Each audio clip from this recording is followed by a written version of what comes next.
दिल कुछ भी कहने की कोशिश नहीं कर रहा है, वो बस यही सुनिश्चित करने की कोशिश कर रहा है कि शरीर के हर हिस्से तक खून पहुंचे। यह आपका दिमाग है जो अलग अलग भाषाएं बोल रहा है। तो इससे पहले कि आप इस जीवन का किसी चीज में निवेश करें, आपको यह जरूर देखना चाहिए कि अगर मैं आज इसमें अपना जीवन लगाऊं तो क्या 25 साल बाद भी ये मेरे लिए उतना ही महत्वपूर्ण होगा? क्या 50 साल बाद भी ये मेरे लिए उतना ही महत्वपूर्ण होगा? मेरे जीवन के अंत में अगर मैं मुड़कर देखूं तो क्या मुझे इस पर गर्व होगा या मुझे इस पर शर्म आएगी जो मैं अभी कर रहा हूं?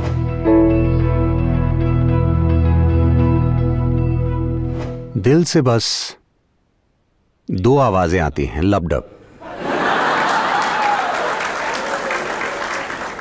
जब तक कि यहां की लड़कियां उसे डिस्टर्ब ना कर रही हों और वो थोड़ा क्रेजी ना हो रहा हो, वरना ये बस दो आवाजें करता है। बाकी की सारी आवाजें आपके दिमाग से आती हैं।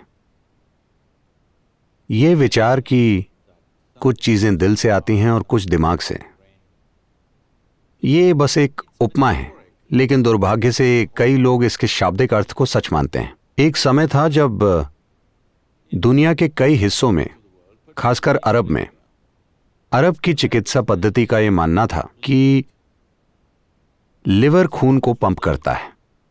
आपने शायद उर्दू कहावतें सुनी होंगी कलेजे के बारे में। क्या आपने सुनी है? क्योंकि उनका मानना था कि लिवर खून को पंप करता है, क्योंकि लिवर दिल से कहीं ज्यादा जटिल अंग है। दिल बस एक सरल पंप है। तो इसे अन्य जिम्मेदारियां मत दीजिए सिवाय लगातार खून पंप करने के और आपको जिंदा रखने के, जब तक कि कोई इसे तोड़ ना दे। तो इंजीनियरिंग के आखिरी साल की बात करें तो मैं चाहता हूं कि आप ये भाषा बदलें, क्योंकि ऐसा हुआ। क्या मैं आपको एक जोक सुना सकता हूं? आप इस बारे में काफी सीरियस हैं, इसलिए मैं पूछ रहा हूं। ऐसा हुआ, एक बहुत ही मशहूर वैज्ञानिक एक दावत में गए और उन्होंने बहुत अच्छे कपड़े नहीं पहने थे, वो बहुत साधारण लग रहे थे। तो जो महिला उनके पास बैठी थी, उन्होंने उन पर ज्यादा ध्यान नहीं दिया क्योंकि वो नहीं जानती थी कि ये कौन है। लेकिन कुछ समय बाद बस विनम्र होकर कुछ बात करने के लिए वो बोली, क्या मैं जान सकती हूं आप क्या करते हैं? वो बोले, मैं विज्ञान पढ़ रहा हूं। वो बोली, अरे वो तो मैंने 10वीं कक्षा में ही पढ़ ली थी।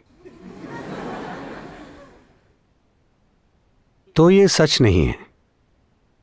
आप इंजीनियरिंग के आखिरी साल में नहीं हैं, शायद इस कोर्स का आखिरी साल है, लेकिन इंजीनियरिंग का नहीं। क्योंकि अगर आप अपने पूरे जीवन भी इंजीनियरिंग सीखें और जब आप मर रहे होंगे 100 साल बाद, ठीक है, मैं उसे कम नहीं 100 साल कर रहा हूं, 100 साल बाद जब आप मर रहे होंगे तो आप जानेंगे कि अगर आप लगातार सीखते रहे हैं तो भी आप इंजीनियरिंग के बारे में बहुत कम जानते हैं।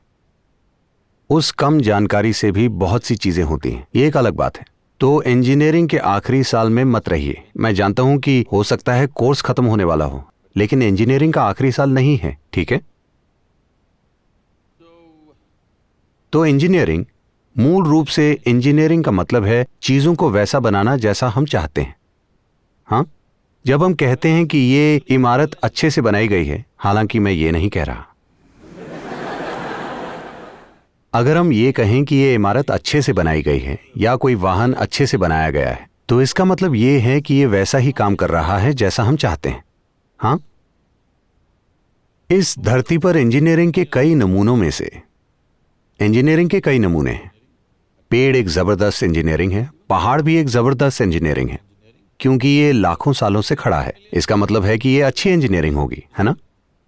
हाँ, कोई चीज जो लाखों सालों से खड़ी है तो वह जरूर ही अच्छे से इंजीनियर की गई होगी।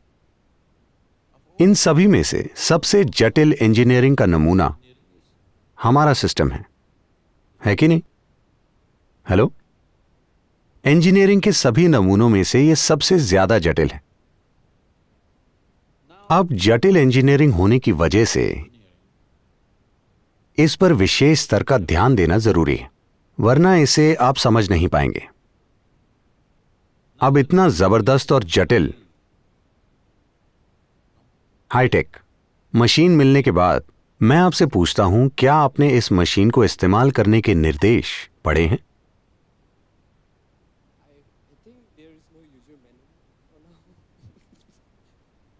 इतनी जबरदस्त इंजीनियरिंग से बनी मशीन बिना इस्तेमाल